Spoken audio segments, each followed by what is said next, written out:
Well, tomorrow, a brand new exhibit is opening in Cincinnati. It's called Titanic, an Immersive Voyage. WCPO 9 News reporter Ellie Kramer shows us what you can expect if you climb aboard.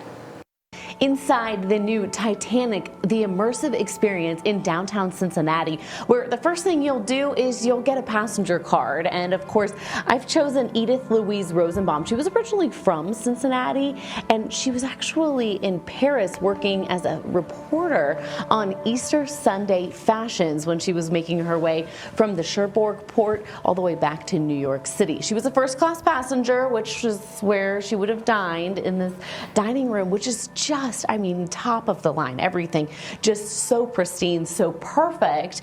And then you sort of get to follow their journey on the ship, of course, learning a little bit about the Titanic lore, the movies, kind of what you expect, and then so much of the reality of the Titanic. And John Zoller, the executive producer here with the show, talk to me a little bit about what people gather when they're here and what you hope that they kind of take away.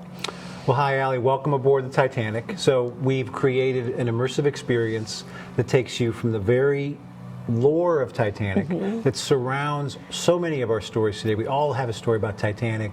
We want to cut through all of that to say, what was the real story of the ship? So as you were in the dining room, we've recreated scenes that are one-to-one in scale, like this grand staircase here as well. And we want guests to really feel that journey as they go through the story. That eventually sets them up for the immersive experience where they're literally witnesses to Titanic's final moments. Yeah, talk to me more about the immersive experience. It's 360 degrees. It feels like you are a part of the story. So it is 360 degrees, 30-foot high walls, and a 6,000 square foot room where you're completely immersed in the Titanic story from its conception all the way to its final moments and the rescue of the Carpathia. You're sitting in a lifeboat that's a full-size replica of a lifeboat from the Titanic, watching the ship's story unfold in front of you, and when it's sinking, you can't do anything. So that's a real connection, empathetic connection with those passengers who were in the lifeboats on the night of April 14th, 1912. For me, the most powerful takeaway is that we are all passengers on the Titanic.